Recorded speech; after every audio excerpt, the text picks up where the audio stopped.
terima kasih buat semua berkat yang Tuhan sudah berikan, dan kami semua saat ini rindu untuk diberkati firman Tuhan. Biarlah Tuhan tolong Engkau yang membukakan setiap telinga dan hati untuk kami boleh menerima didikan firman-Mu dan juga menerima berkat-berkat yang Tuhan sudah disediakan untuk kami nikmati, untuk rohani kami. Tuhan, hamba juga berdoa untuk hamba-Mu yang menyampaikan firman-Mu, sucikan, kuduskan, layakkan dia untuk menyampaikan isi hati-Mu. Biarlah hanya firman Tuhan saja yang boleh disampaikan, bukan dari akal budinya. Terima kasih Bapa. Dalam nama Tuhan Yesus yang siap diberkati firman, katakan amin. Shalom saudara.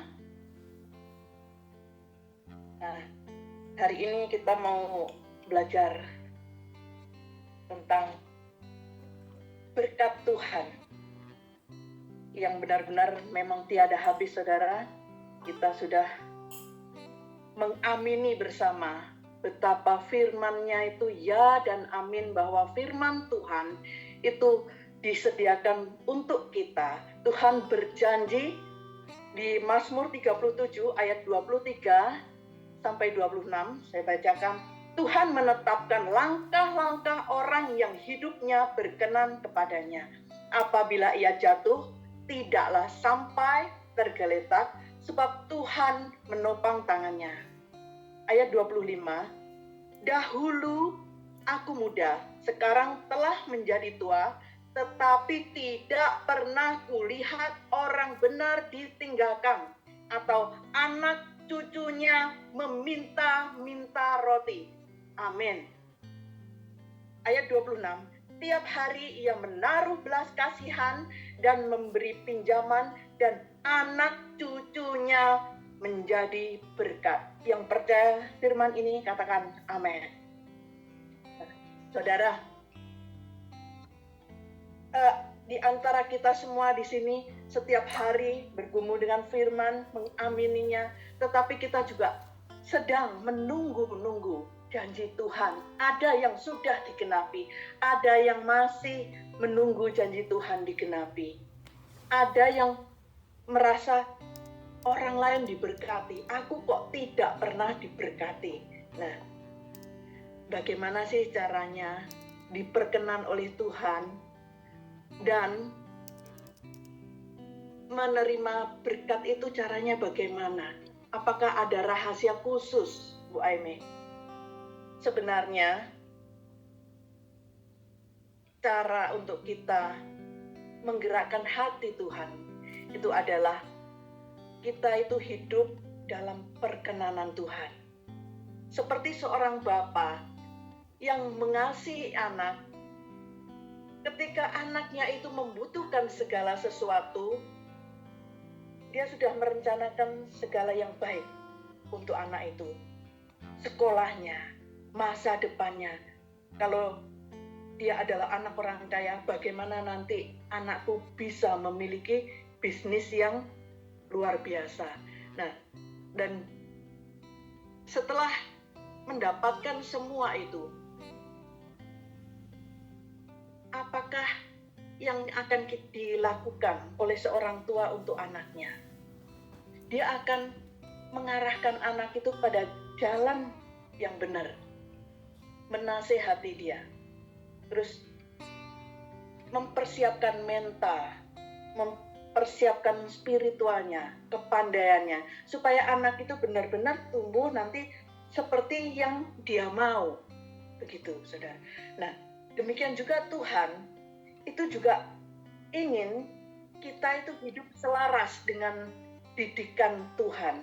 Itu sebabnya Tuhan menyediakan firman itu untuk kita boleh belajar bersama, untuk diluruskan setiap hari jalan kita yang bengkok, diluruskan kembali. Dan kemudian ada hal yang bisa mempercepat seorang tua itu untuk memberikan sesuatu kepada anak itu ketika melihat anak itu benar-benar membutuhkan, dan ketika anak itu menyenangkan hatinya, sehingga kerinduan seorang tua itu, bagaimana ya caranya supaya anakku itu mendapatkan yang dia sukai, aku ingin memberikan sebuah kejutan. Nah, saudara, di Alkitab kita bisa belajar dari seorang anak muda yang bernama Samuel. Samuel adalah anak dari Elkana dan Hana. Itu adalah anak dari hasil doa. Karena Hana dinyatakan mandul. Dan kemudian sampai si Hana ini karena kesedihan hatinya dia tiap hari bergumul dalam doa minta sama Tuhan supaya Tuhan memberikan anugerah anak kepada dia. Selain dia rindu, dia ingin mendapatkan anak itu karena dia pengen jadi seorang ibu yang normal. Tiap hari dia juga diperlakukan tidak baik oleh orang-orang di sekitarnya, terutama oleh madunya yang selalu mengejek dia mandul. Nah, itu sebabnya ketika dia sampai datang terus ke rumah Tuhan untuk mencari hadirat Tuhan, Tuhan mengabulkan sehingga lahirlah Samuel. Nah, saudara, kita akan langsung baca di poin-poinnya saja ya. 1 Samuel 1 ayat 26 sampai 28 itu dikatakan, lalu kata perempuan itu, mohon bicara tuanku, demi tuanku yang hidup, tuanku hidup, akulah perempuan yang dahulu berdiri dekat tuanku untuk berdoa kepada Tuhan. Untuk mendapatkan anak inilah aku berdoa, dan Tuhan telah memberikan kepadaku apa yang kuminta daripadanya. Maka aku pun menyerahkannya kepada Tuhan seumur hidup, terserahlah ia kiranya kepada Tuhan. Lalu sujudlah mereka di sana menyembah pada Tuhan. Saudara, Hana ini luar biasa. Ketika dia datang mencari Tuhan untuk supaya doanya itu dikabulkan. Anak hasil dari doanya itu bukan untuk dia sendiri. Tetapi dia menyadari bahwa ini adalah kasih karunia Tuhan. Dan dia mempersembahkan miliknya dia yang paling berharga itu kepada Tuhan. Dan dia mempercayakan kepada Tuhan untuk Samuel ini boleh hidup seturut dengan kehendaknya. Mau diapain Tuhan anakku ini? Aku serahkan kepadamu. Biarlah terserah Tuhan. Saudara, itu yang harus kita pelajari selaku orang tua. Seringkali kita tujuan utama sudah berhasil, kita dikaruniai seorang anak. Tiba saatnya bagaimana dengan anak itu ke depan, itu yang seringkali kita teledor, lengah, atau kurang memperhitungkan dengan baik, mempertimbangkan apa yang terbaik untuk anak itu, dan menganggap kalau anak itu sudah disuapi, sudah diberikan gizi yang baik, sudah disekolahkan, diajari bicara, merasa sudah cukup. Padahal sebenarnya yang Tuhan mau dari kehidupan seorang anak itu dipercayakan kepada kita orang tua, itu adalah banyak hal yang lebih lagi. Karena apa? Rencana Tuhan kembali tadi kepada janjinya bahwa dia ingin keturunan kita itu diberkati dan menjadi berkat. Tetapi seringkali kita sendiri yang merusak rencana Tuhan itu. Coba kita kembali ke firman 1 Samuel 3 ayat 1. Samuel yang muda itu menjadi pelayan Tuhan di bawah pengawasan Eli. Pada masa itu firman Tuhan jarang, penglihatanmu pun tidak sering. 1 Samuel 2 ayat 26, tetapi Samuel yang muda itu semakin besar dan semakin disukai baik di hadapan Tuhan maupun di hadapan manusia. Nah, berbeda sekali kehidupan Samuel itu ketika dia hidup dididik dengan benar. Dalam firman yang benar diarahkan oleh seorang imam untuk boleh belajar tunduk taat akan firman Tuhan dan tidak lepas dari orang tuanya yang selalu sujud berdoa untuk dia dan menyerahkan semuanya itu kepada Tuhan. Anakku, tolong anakku. Lalu dia selalu pada saat-saat hari raya, ibunya ini membuatkan satu baju untuk pelayanan itu dipakai, dihantar ke rumah Tuhan untuk dipakai oleh anaknya. Itu satu perlambang bahwa Hana ini benar-benar memperhatikan pakaian kehidupan anaknya itu. Gak sembarangan. Pakaian yang dibutuhkan untuk pelayanan, satu pakaian kesucian itu dikenakan untuk anaknya. Dan setiap hari dia selalu bergumul untuk anaknya. Saudara, di satu pihak kehidupan Samuel ini dipercayakan ke Imam Eli itu sangat-sangat luar biasa.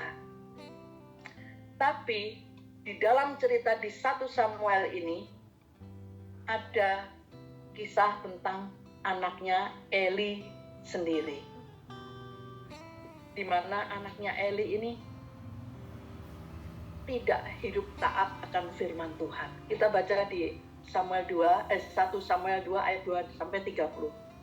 Eli telah sangat tua apabila didengarnya segala sesuatu yang dilakukan anak-anaknya terhadap semua orang Israel, dan bahwa mereka itu tidur dengan perempuan-perempuan yang melayani di depan pintu kemah pertemuan. Maaf, bejat ya. 23, berkatalah ia kepada mereka, mengapa kamu melakukan hal-hal yang begitu, sehingga ku dengar dari segenap bangsa ini tentang perbuatan-perbuatanmu yang jahat itu. Saudara, Eli sebenarnya juga menegur ya. Di sini dituliskan seperti itu. Ayat 24, janganlah begitu anak-anakku. Bukan kabar baik yang ku dengar itu, bahwa kamu menyebabkan umat Tuhan melakukan pelanggaran. Jika seseorang berdosa terhadap seorang yang lain, maka Allah yang akan mengadili. Tetapi jika seseorang berdosa terhadap Tuhan, siapakah yang menjadi perantara baginya? Nah, sebuah nasihat yang bagus. Tapi kita lanjutkan, tetapi tidaklah didengarkan mereka perkataan ayahnya itu, sebab Tuhan tidak mematikan mereka.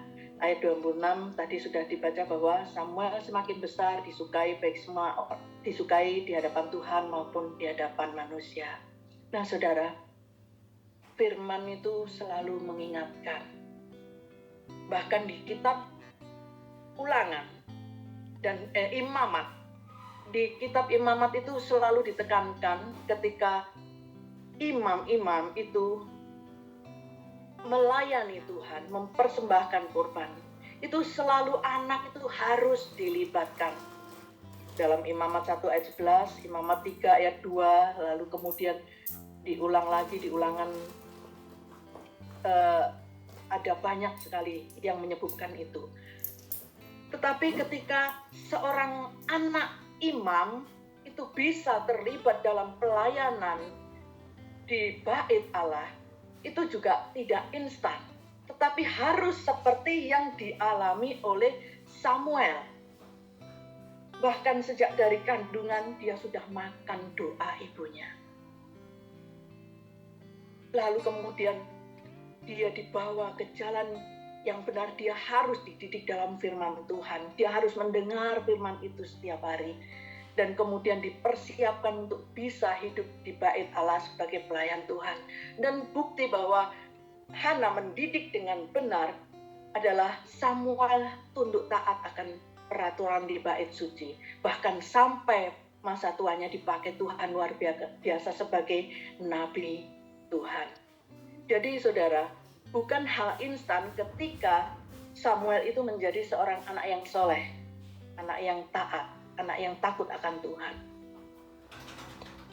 firman Tuhan sendiri juga menekankan bagaimana cara mendidik anak. Bahwa didiklah anakmu itu dalam kebenaran firman sejak kecil. Jangan biarkan anak kita itu yang lucu, menggemaskan, aduh, inuk-inuk, lalu kemudian anak itu menggemaskan, bertumbuh menjadi orang yang lucu dan menggemaskan juga, sehingga contohnya saya misalnya menemui anak muda yang seperti itu, lucu, menggemaskannya dalam hal saya pengen nampol karena apa? Tidak punya etika. Nah, itu adalah satu titik kecil kesalahan di masa anak-anak yang terbawa, kemudian membentuk anak itu menjadi anak yang tidak berkenan di hadapan Tuhan. Seperti kita melakukan sebuah perjalanan yang panjang, itu tidak mungkin dimulai, saya mau berangkat ke Israel, tiba-tiba kita di Israel. Tidak mungkin. Tapi kita memulainya dengan satu langkah kecil, yaitu apa? Kita melangkah keluar dari rumah kita menuju bandara, kemudian mempersiapkan segala sesuatunya dan lain-lain sehingga sampai di Israel. Jadi sebuah perjalanan panjang selalu diawali oleh satu langkah kecil. Itu sebabnya perhatikan Ulangan 6 ayat 7. Yaitu, haruslah engkau mengajarkannya berulang-ulang kepada anak-anakmu dan membicarakannya apabila engkau duduk di rumahmu, apabila engkau sedang dalam perjalanan, apabila engkau berbaring, dan apabila engkau bangun. Itu adalah perintah Tuhan ketika kita harus mendidik anak-anak kita itu dalam kebenaran firman. Sejak anak itu bisa menangkap kita berbicara, mengerti artinya, mulailah kita harus mendidik tentang kebenaran, tentang etika, tentang bagaimana menjadi anak yang baik. Dan itu bukan hanya sekali-sekali. Setelah menasehati begini, anak itu tumbuh, terus kemudian ada laporan, anakmu tuh loh, nakal nggak luar biasa. Apa jawab kita? Aku loh sudah pernah menasehati dia. Ya namanya anak-anak itu ya begitulah, maklum ya. Gitu. Seringkali kita membenarkan perbuatan anak kita yang tidak berkenan bagi lingkungannya, karena apa? Tidak sesuai dengan aturan-aturan etika yang ada. Tapi seringkali orang tua membenarkan anak itu karena apa? Namanya anak itu biasa nakal, gitu. Itu adalah satu kebiasaan yang salah. Karena apa? Tuhan sudah mengingatkan, didik. Ulangan 11 ayat 19. Kamu harus mengajarkan kepada anakmu ini. Tadi Ulangan 6 ayat 7 tuh. Sekarang Ulangan 11 ayat 19. Diulangi lagi kalimat yang sama, titik komanya sama. Harus mengajarkan berulang-ulang apabila duduk, berdiri dalam perjalanan, atau engkau sedang bangun. Semuanya itu harus diulang-ulang lagi. Kalau firman Tuhan itu dicatat dalam Alkitab 2 kali, itu berarti firman itu penting dan kita harus perhatikan. Amsal 22 ayat 6. Didiklah orang muda menurut jalan yang patut baginya. Patut itu bahasa Jawane sing genah. Didikan supaya anakmu genah, supaya anakmu itu benar, yang sesuai dengan aturan tata krama yang ada dalam masyarakat. Didiklah orang muda menurut jalan yang patut baginya. Maka pada masa tuanya pun ia tidak akan menyimpang daripada jalan itu. Terbukti kan? Doa dari orang tua, didikan, lalu kemudian dipantau terus sampai Samuel itu kemudian tumbuh dengan baik. Itu adalah satu contoh yang kita bisa teladani ketika kita hidup bersama anak-anak kita. Bagaimana Bu, kalau sekarang ini saya posisinya sudah ibarat kata terlanjur. Kemarin saya itu kurang perhatian sama anak, sehingga anak itu sekarang itu banyak mendukakan. Banyak memang seperti itu. Apalagi seperti yang viral di medsos kemarin, seorang anak yang sampai berani mengusir orang tuanya karena ingin menggagahi, merebut semua harta warisan. Sampai orang tuanya pun tidak mendapatkan apa-apa. Loh, orang tua masih hidup. Kurang ajarnya seperti itu. Lalu ada lagi yang ini sering saya layani, saudara. Ini para hamba Tuhan, perhatikan. Banyak sekali di luar sana itu seringkali seorang anak yang kemudian tidak bisa memanage emosi, labil, dan kemudian bertingkah laku menakutkan, dibawa ke gereja, kemudian minta seorang hamba Tuhan itu untuk pelepasan.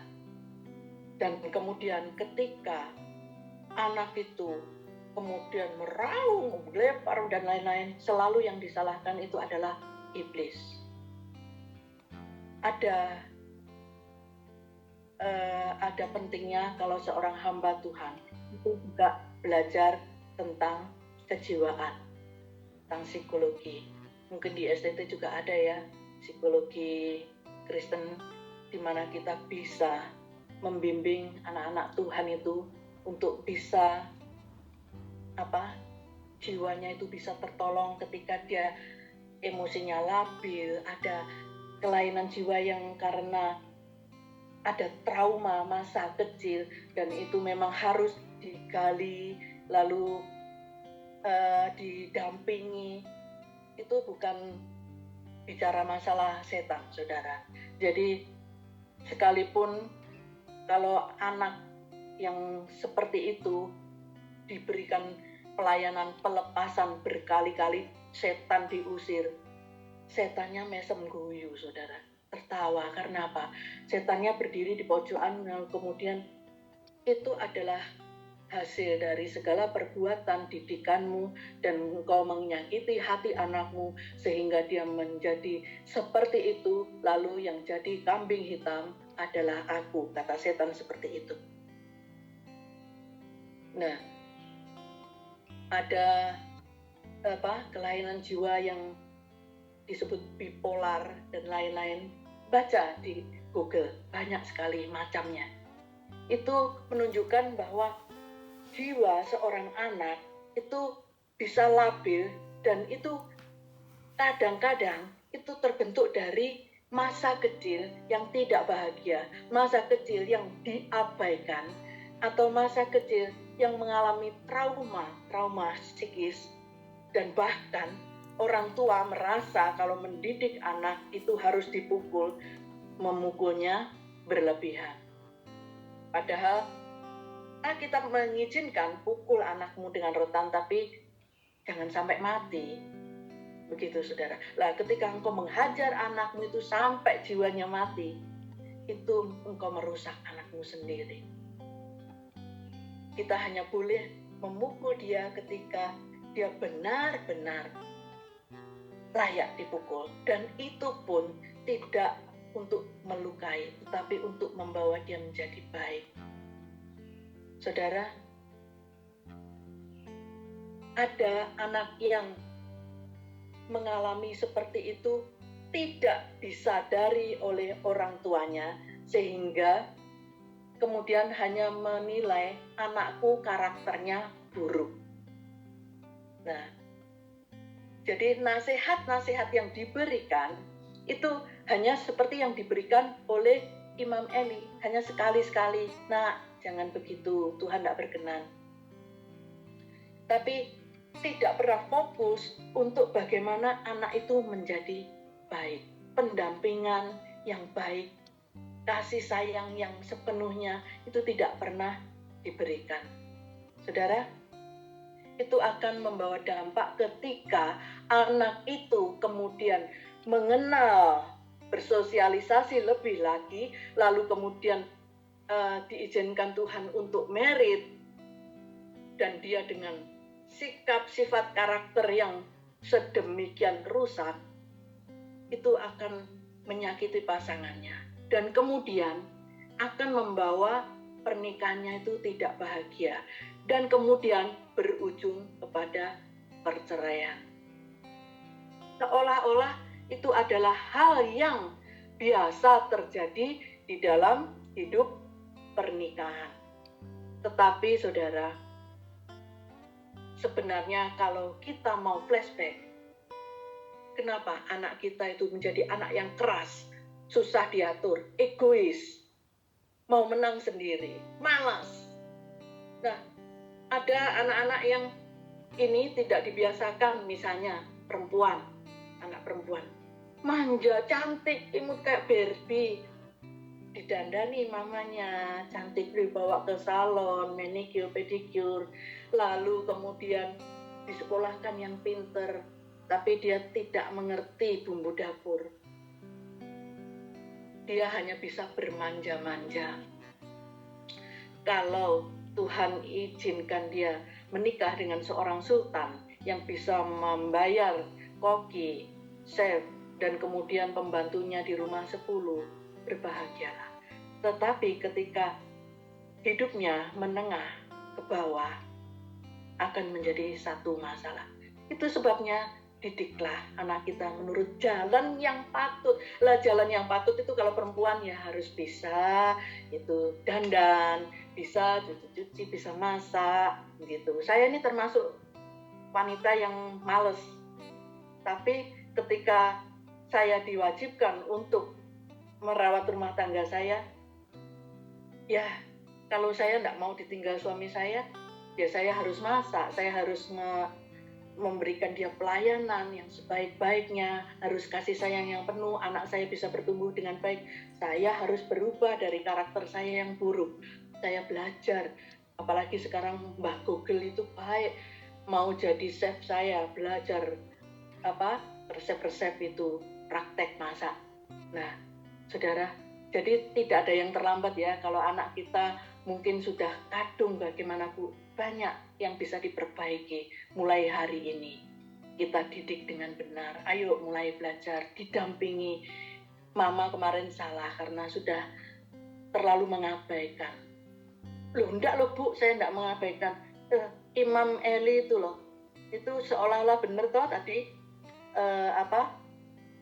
mendidik anaknya. Tapi coba ini, ada seorang hamba Tuhan yang diutus pada Eli untuk menegur.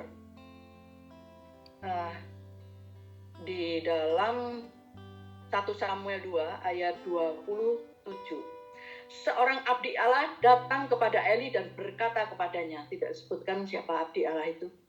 Beginilah firman Tuhan, bukankah dengan nyata aku menyatakan diriku kepada nenek moyangmu ketika mereka masih di Mesir dan takluk kepada keturunan Fir'aun, dan aku telah memilihnya dari segala suku Israel menjadi imam bagiku, supaya ia mempersembahkan korban di atas mezbahku, membakar ukupan, memakai baju efod di hadapanku pada kaummu, dan telah kuserahkan segala korban api-apian kepada orang Israel. Mengapa engkau memandang dengan loba kepada korban sembelihanku dan korban sajianku yang telah kuperintahkan? Dan mengapa engkau, perhatikan di sini hal yang penting, mengapa engkau menghormati anak-anakmu lebih daripadaku, lebih daripada Tuhan, sambil kamu menggemukkan dirimu dengan bagian yang terbaik dari setiap korban sajian umatku Israel. Saudara, ini ada yang bagian firman Tuhan ini yang menyinggung saya. Mana tadi? Sambil kamu menggemukkan dirimu. Saya kan gemoy ya. Tapi kita fokus lagi. Tuhan menegur Imam Eli. Mengapa engkau menghormati anakmu lebih daripadaku? Tuhan, nggak mungkin toh anak tak hormati. Begini? Maksudnya begini, saudara. Mengapa engkau itu lebih mengutamakan anak-anakmu itu dalam hal menuruti mereka seorang yang hormat itu akan segan untuk menyakiti hati, segan untuk menegur, segan untuk memberikan satu arahan. Karena apa? Dia posisinya itu lebih tinggi, seolah-olah seperti itu. Kita kalau menghormati seseorang untuk menyampaikan masukan-masukan itu kan kita agak kesulitan, saudara. Nah, maksud Tuhan, mengapa engkau ini kepada anak-anakmu itu nggak bisa mendidik dengan seperti selayaknya seorang tua kepada anak-anaknya, dan sambil kamu menggemukkan dirimu dengan bagian yang, nah ini bisa diartikan begini. Kalau Imam Eli mungkin sibuk dengan pelayanan karena dia adalah seorang pendeta, dia adalah seorang imam. Betapa banyak sejak saya sekolah dulu, ada teman saya juga anaknya hamba Tuhan, tapi dia juga pergaulannya rusak, salah. Kok bisa ya? Buktinya ada. Lalu kemudian ada yang narkoba. Loh, kok bisa? Apa anaknya kurang mendidik? Waduh, kita hanya bisa melihat apa dia kurang dididik. Entahlah, ya toh, kita nggak bisa menghakimi. Tapi terjadi, saudara. Nah, kalau kita jangan menghakimi orang lah. Jangan menghakimi hamba Tuhan itu kenapa anaknya begini, anaknya itu. Ayo kita koreksi diri kita. Betapa banyak dari anak-anak kita itu yang tidak hidup seturut dengan firman Tuhan. Tidak mau, maksudnya sekolah dengan baik, juga tidak mau beribadah dengan baik, terus kemudian kelakuannya juga mendukakan hati orang tua. Apakah kita kurang mendidik? Nah ini, menggemukkan badan ini bisa berarti kita kadang-kadang itu terlalu fokus dengan pekerjaan-pekerjaan kita. Karena seringkali menganggap bapak yang baik, papa yang baik itu adalah seorang papa yang bekerja keras, pulang bawa duit yang banyak, bisa membawa anak dan istrinya ke luar negeri, beli baju yang bagus-bagus, tas branded dan lain-lain yang bermerek. Sehingga waktu untuk anak, untuk istri itu nggak ada. Tugas papa itu cari uang, nyekolahkan kamu, minterno kamu. Loh, yang didik siapa? Mama. Lah, kemudian mamanya juga sibuk sendiri. Iya kan, aku harus menyediakan ini, harus itu apa. Sehingga kemudian terlibat dalam pergaulan sosialita. Lalu kemudian anaknya mulai terabaikan.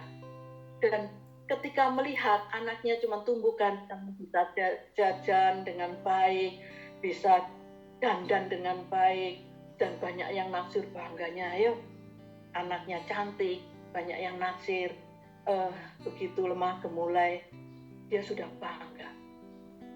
Kemudian pendekatan secara psikologis, secara kasih sayang dan lain-lain kurang.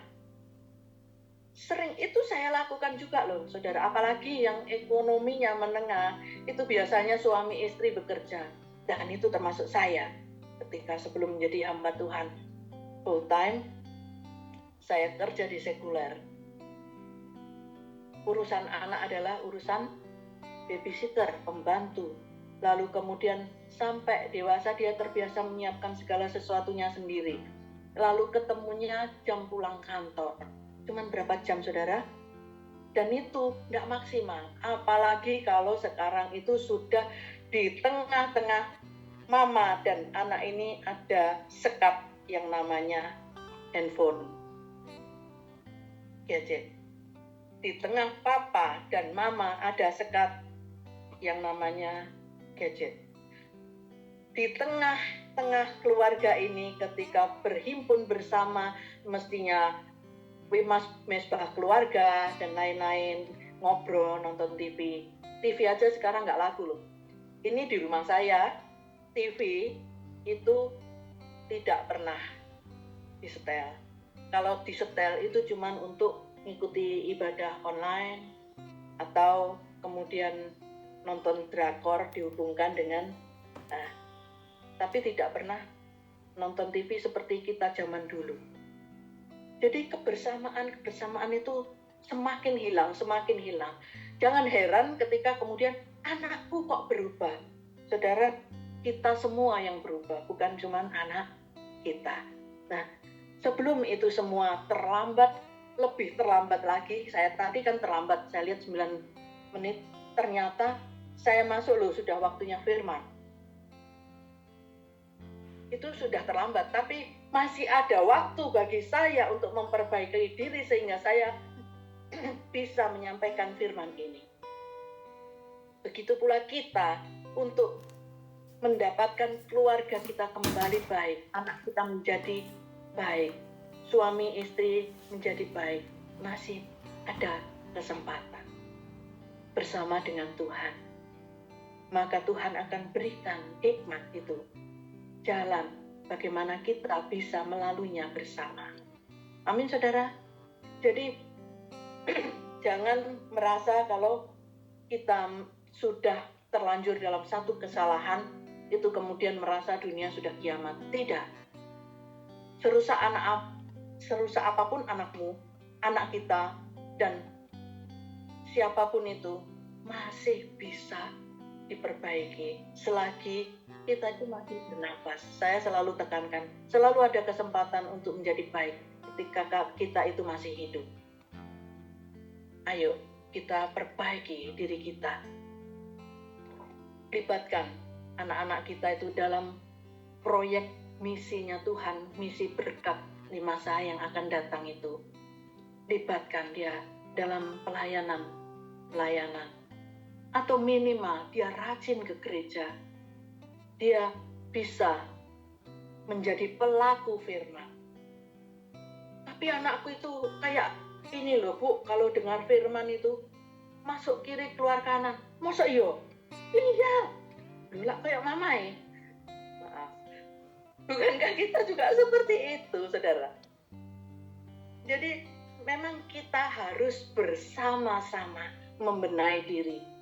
Tidak ada gunanya saling menyalahkan, anakku rusak gara-gara kamu di luar kota terus, atau gara-gara kamu make upan tok sampai lupa untuk harus mengerjakan hal yang lain. Tidak, semuanya bisa diperbaiki bersama. Didik anak itu dalam kebenaran firman itu sejak kecil. Ingat, jadi mulailah perjalanan panjang kehidupan anakmu itu, persiapkan sejak dari dia melangkahkan kakinya yang pertama, dia mulai belajar berjalan. Didik dia melangkah dalam kebenaran firman. Ya, saudara, firman Tuhan hampir selesai. Saudara, hidup kita itu diperhadapkan dengan 2 pilihan. Kalau di Perjanjian Lama jelas banget, kutuk atau berkat. Saya sewenang ketika membaca tentang berkat, tapi ketika kutuk, waduh, muales baca Tuhan. Ini medeni, serem, firman kok serem gini, membuat kita tuh terintimidasi, bla bla bla. Saudara, tapi itu adalah kebenaran firman, saudara. Bacalah sampai tuntas. Ketika Tuhan menyediakan berkat dan kutuk, berarti Tuhan menulis di Alkitab. Berarti semuanya itu ada, saudara. Kutuk itu bukan hanya berarti begini loh. Kadang kutuk kamu jadi kodok. Bukan seperti itu.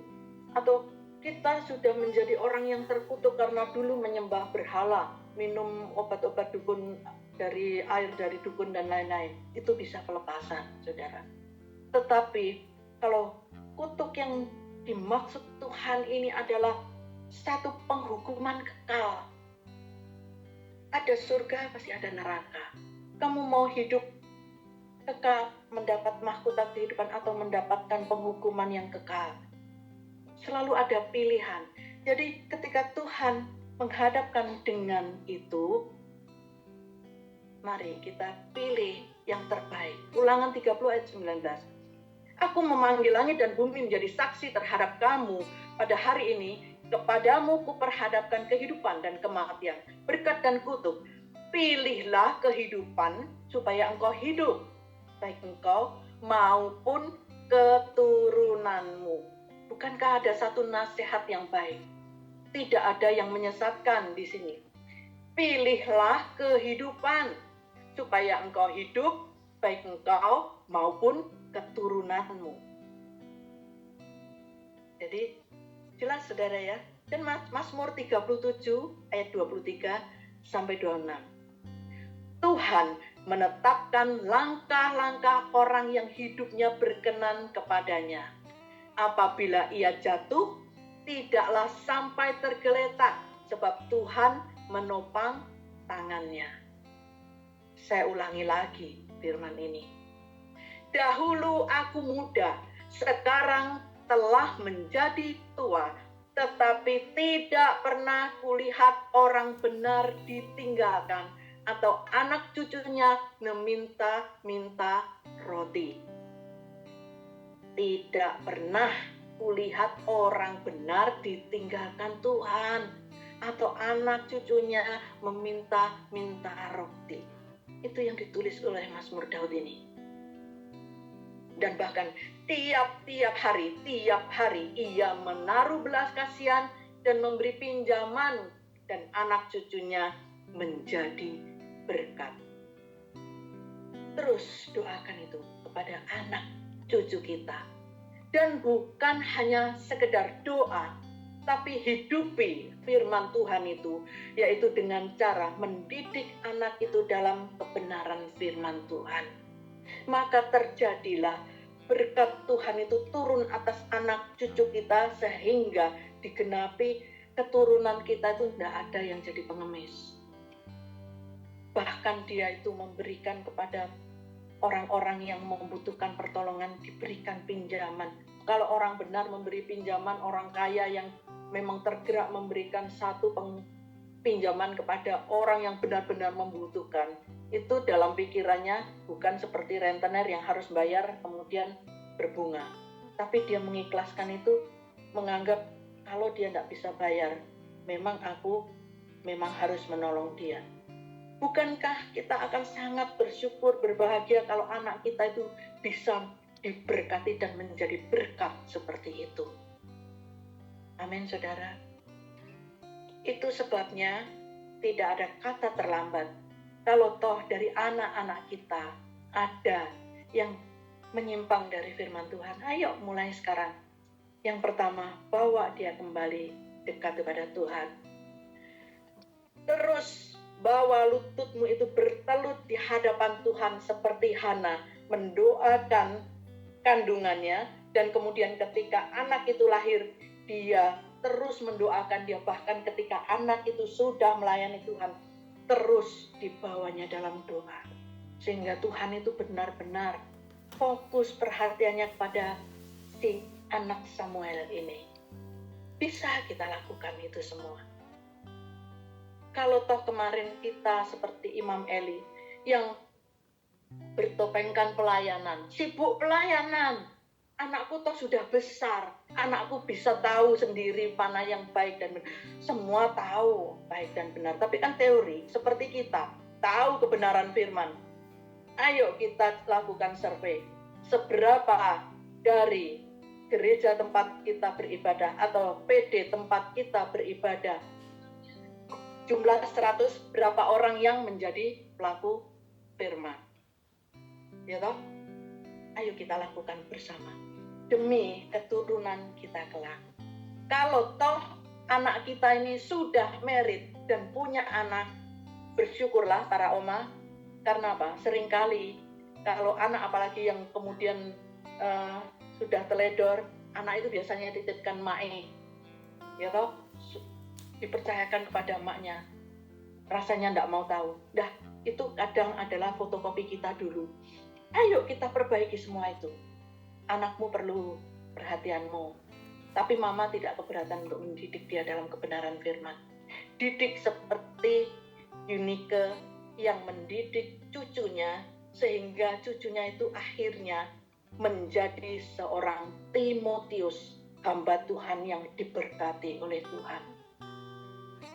Masa kecilnya Timotius dididik mama sama omanya dalam kebenaran firman.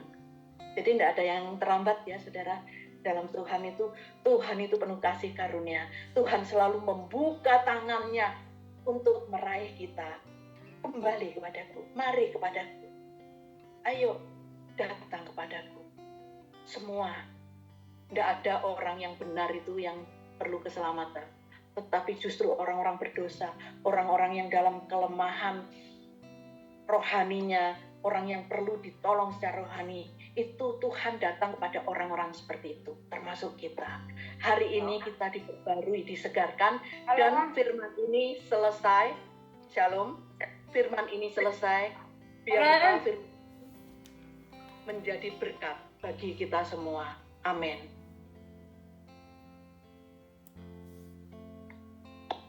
Halo, saudara. Ya, firman selesai. Silakan, WL. Oke, shalom semuanya. Sekali lagi saya ucapkan terima kasih untuk Bu Aimee atas firman yang sudah diberikan. Tuhan Yesus memberkati kita semua.